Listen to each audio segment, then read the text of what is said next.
Hey, what's going on, guys? Today is an exciting day. Today is day one of this channel posting every single day till I get at least 1 million.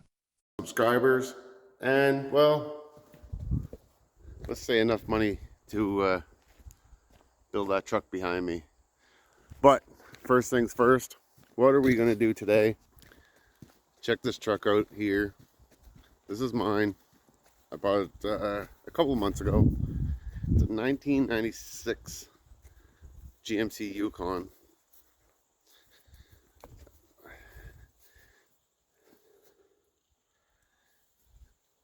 Had a bit of a rough weekend, a Saturday night.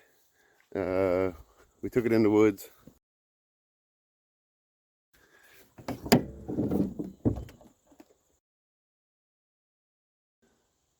We definitely did some torquing on it. So what we have here is a 454. This is done up. It's probably about 500 horsepower in this.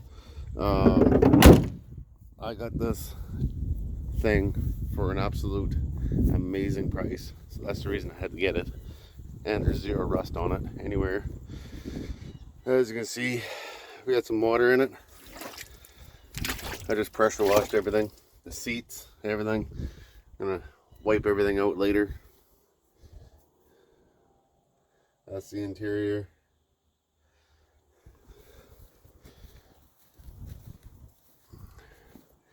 Leather seats. I pressure washed all the seats too. Really nice rig. So we're gonna get this thing fired up and we're gonna get this out of the way so I can get that C10 over here. And I'm gonna pressure wash the box. Then we're gonna push it in the garage, get that box off, completely strip it right down to the frame today. Everything's gonna be out of that. The motor, transmission, box, cab, front clip, everything's off today. I need to pressure wash that frame and get that ready for some pour 15. So let's get this rig fired up and get it out of here.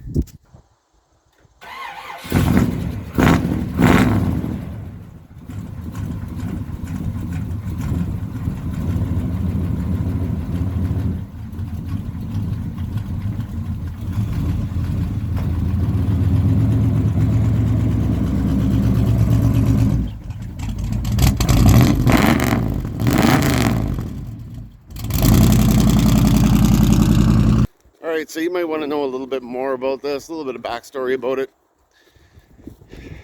I went and I checked this out quite a while ago, and one of my buddies had it. He had it for sale, and I was gonna buy it, and I was like, well, do I really need it? And I was like, then I figured I was like, I don't really need it. So then my brother-in-law wanted to buy it, so I was like, well, go ahead and buy it. But if you buy it, don't offer it to anybody else because I know you're not going to keep it. So I was like, just let me have first offer on it. And that's what happened. He took it for 3 drives. He didn't like it. So yeah, now it's mine. So like I said, all leather seats. Everything is soaked because I pressure washed everything. But everything's clean. It definitely stank. Had some spilt drinks in it and whatever, but this thing is super clean. It's got a 6-inch lift, rough country lift, XD rims, Toyo tires. Like I said, the 454, that's pushing at least 500 horsepower, I figure. I don't have the build sheet on it, but this is always a must on anything that anybody ever builds. You know, if you ever have an electrical fire or anything, you just shut that main switch off and it's going to shut all your wires off. That way there you can get your fire put out. So that was shut off when I pressure washed it. It's got headers, dual exhaust, straight pipes, magnaflows, 2.5-inch pipes. I wish it had like 3-inch pipe. As you can see here, I parked it a little bit crooked. I wanted all the water to run out. But this is a really nice rig. I almost feel bad using this in the woods because it is in such great shape. It's starting to get some bush scratches and stuff, but that's nothing. There's no dents, there's no rust. somebody built this this hood, and yeah, I don't really care for it. And when I first got it, this hood didn't look that bad, but since I started driving it, it's starting to crack, it's starting to fall apart. I think it would look great with the original. So let's get into the C10. Let's this is the main thing that I'm going to be working on this week. So I picked this truck up a couple of years ago, 2 years ago I think. It's an 86, it's a C10. It's pretty rough. Can't find any beds for it, any boxes for it. So I guess I'm gonna have to fix this one. I'm pretty sure if I just get the patch panel for both sides, I'll be able to get that done. But very, very nice truck. The interior is great. It's got the rug. A little something different. You don't see in too many of them. It actually has a clock in one of the machines. It's got the roof. I'm gonna have to take that off. I'm gonna have to re-glue it. But it has all the plastics, like behind the door, all the plastics, even on the pillars. Door panels are in great shape. Seat isn't horrible. Let's open the hood. I did have a little fire in this. I was dumping gas down the carburetor to get it started one day, and yeah, it ended up catching on fire on me. Got some burnt wires and stuff. This motor's coming out. But as you can see, it's not horrible. Hopefully once I get everything off, the frame is still really good. I am really fingers crossed. I'll show you this side. This side of the box is horrible also. But we're gonna get all this cleaned up, and I'm gonna build the truck. This cab, I'm not sure what I'm gonna do with this cab. I'm gonna see once I get it off what kind of shape that's in. But I do have another cab out back, and it has brand new cab corners, rocker panels, everything. So yeah. So let's go into the garage. I'm gonna show you what I'll be putting into it. There's the harness. So as you can probably tell, it's gonna have an LS. This is a 5.3 LS. Headers. That's the only thing I bought for it so far was the headers. I'm not really 100% sure what I'm gonna be doing with it. I'd like to put a cam in it. I'd like to put bigger injectors. Maybe a 92 millimeter throttle body. I'd like to bump this up. I'd like it to have, like, you know, around 400 to 500 horsepower, give or take, right around there. Just get some more torque and stuff out of it. So that truck out there, it's going to be a short wheelbase. I'm actually cutting the frame and I'm going to shorten it, and it's going to have this monster in it right here. This is not an NV 3500. This is a 4500, an NV 4500. This is that transmission of the transmissions you'd want right here. It's not a 4-speed. This is a 5-speed. 5-speed. 1, 2, 3, 4, 5, and it has reverse. There's no bull low. It's not an SM465, nothing like that. So this transmission, the last years that GM made this transmission was 2005, I believe, and it came in 3/4 ton and 1 ton trucks. And so this transmission is actually out of a 2005. So this transmission is going to be bulletproof for this engine and that build, that truck out there. Why did I want to go with an NV 4500? Some of you are probably going to be like, that's a little overkill. But that truck, I'm not going to be babying that truck. That truck is going to perform, and I want to build a truck that I'm not going to have any issues with. That 5.3 LS, that's going to be able to take the limiter all day long, every day, and I'm never going to have to worry about that. I didn't blow one up yet. I shouldn't say that, but whatever. If I do blow it up, it's $500 for another one. They're dirt cheap. And once the harness is done, everything's simple. You see how I do my harnesses? That way there, I have absolutely no question on where everything goes. You know, injector 6, injector 8, injector 2. I got everything. Fuel pump relay, or no, fan relay, fuel pump relay, speedo. See how I do this? PCM battery. Ignition supply. That's for my OBD port. So I mark absolutely everything I can find on this. That way there, all the injectors are going to be plugged into everywhere. They're like, sometimes these injectors, they're really, really close. So you might get injector 2 and injector 4 mixed up. You might get your O2 sensors mixed up, like right down here, bank 2, sensor 1. I should have bank 1, sensor 1 there somewheres. That way there, when you put this all together, there's no questions. Everything's plugged into where it needs to be. So in one case, let's say you go to fire that up and it's not running. Well, it's nothing to do with your wires because everything was marked. So you can eliminate that right away, because that's the last thing you want to do is get all this wire harness all done up, get it all tucked in there, all nice and neat. This thing's not running. It's like, well, what's wrong? Start checking in your ejectors, start checking your oxygen sensors, start checking all the pins on your ECM. Anyway, you don't have to do any of that. Obviously, it's something else. You might have a bad cam sensor, might have a bad crank sensor. Yeah, so it makes your life a lot easier. Got a couple of the clutch that will be going back into it. I believe it's this one. This is a used clutch, but obviously it wasn't harmed. It still has the markings on it right here. So it's probably a really fairly new clutch. All right.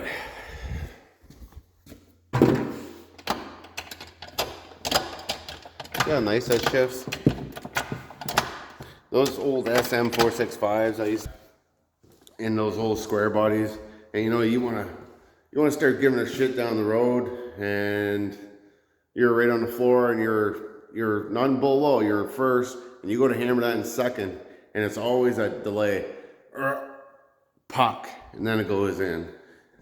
Hopefully this chain is supposed to be pretty smooth. And when you get these roaring, you're supposed to be able to just flick through the gears.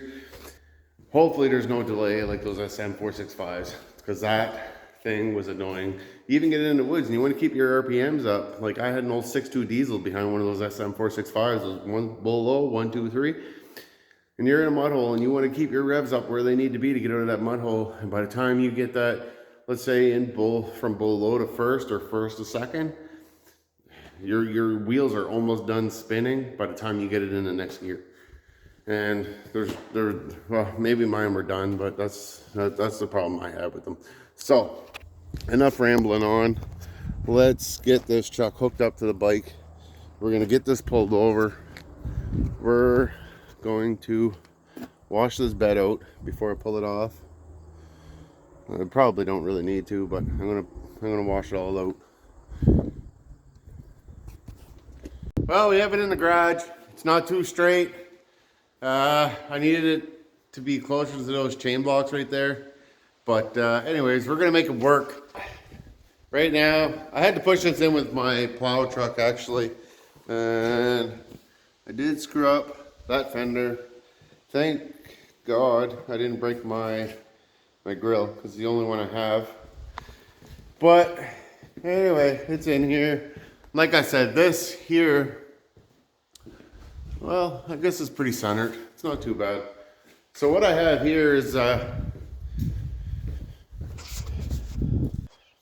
be hooking it's behind this ladder right here, this chunk of steel, and this here hooks into the box. But right now, what I have on the go, since I got my plow truck running,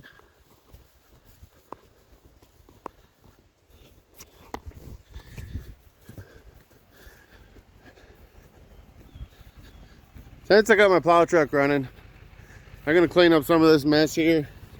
I've been wanting to get some of this scrap cleaned up. And I'm going to be calling somebody to come and pick this all up.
Alright, so I'm going to show you how this thing works.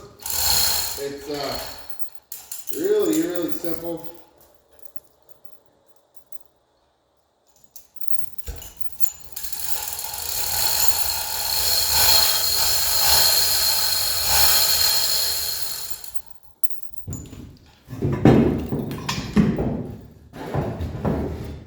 Alright, so this thing's pretty simple.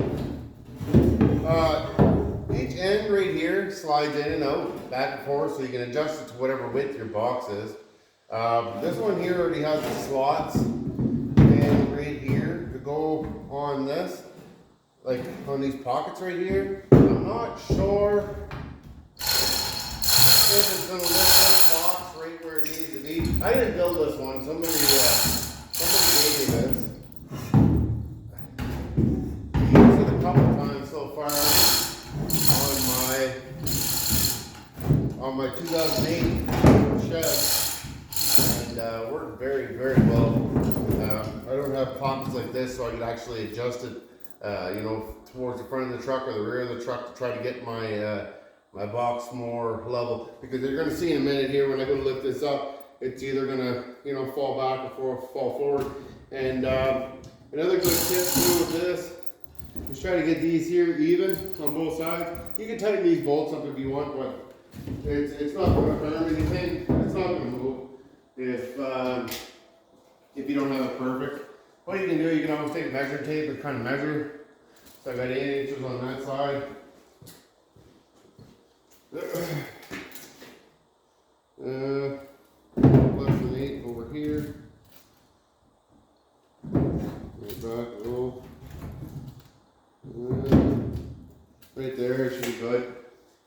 doesn't have to be exact because when you go and lift this up, if it's not exactly where you need it, just grab the hammer and knock it back and forth, whatever. You want your box to kind of stay straight and come out, right? This is such a great machine for this kind of stuff.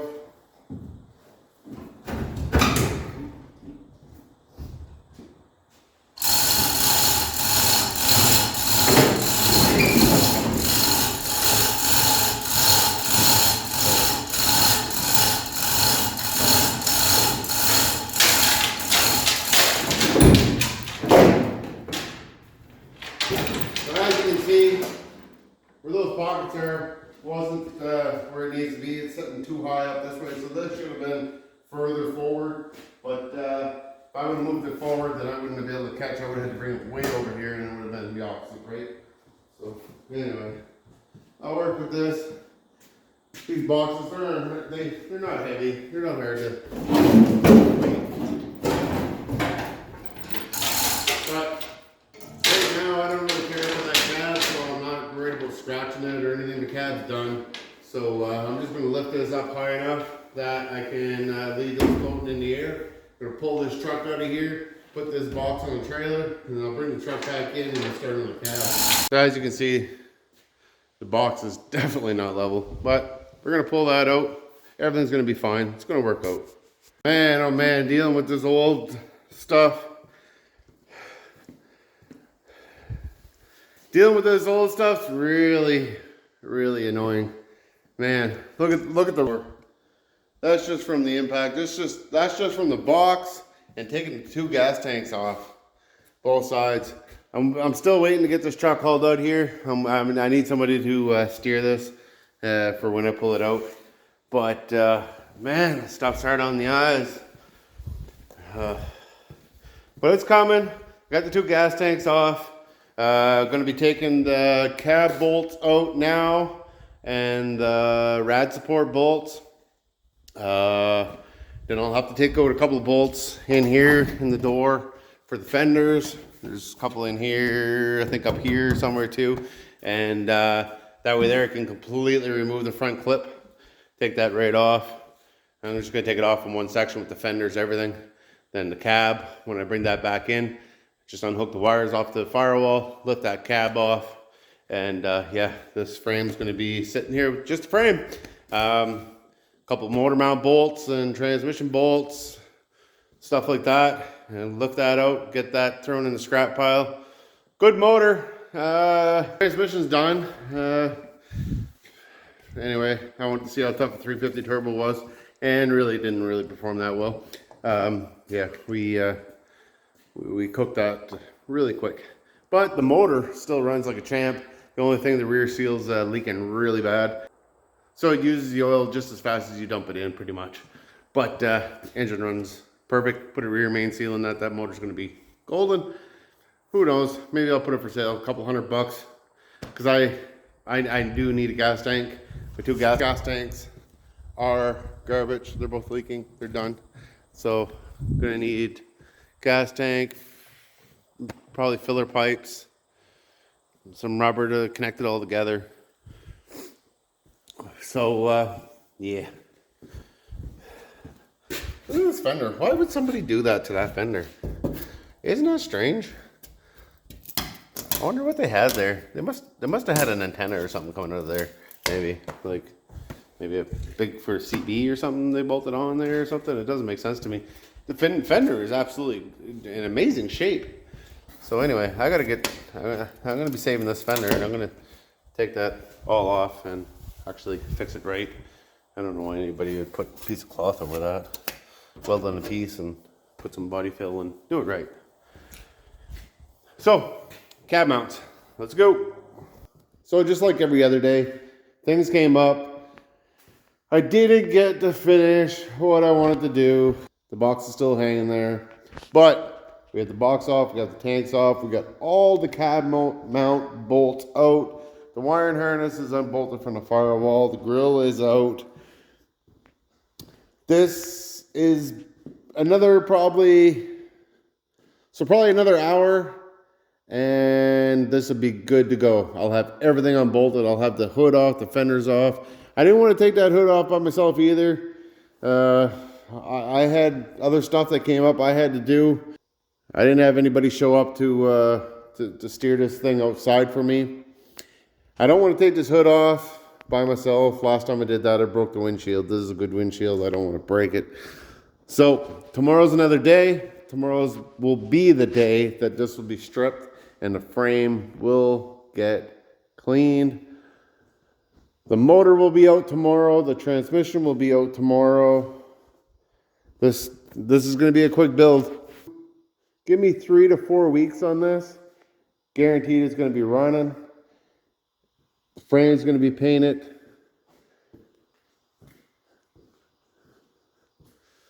I don't know if the box will be done. I've been looking at this box and I don't know.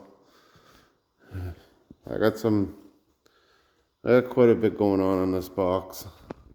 A lot going on. These boxes are so hard to find. It's all been repaired there. Side there. This box is, I thought it was better than this. I got some holes in the rails going across. It's terrible. And the worst thing about trying to buy a box for one of these trucks right now, I've been searching and searching, and the only ones that I can find, I found one guy so far, $6,000 for a box. Like, come on, $6,000 for a box. There's another guy, he has one, he wants $4,000. I don't know, just try to fix this one up as best as I can, throw it on. Eventually I'm going to need to buy a box, but are they just going to keep going up in price? Like $6,000 for a box. Man, that's a lot of money.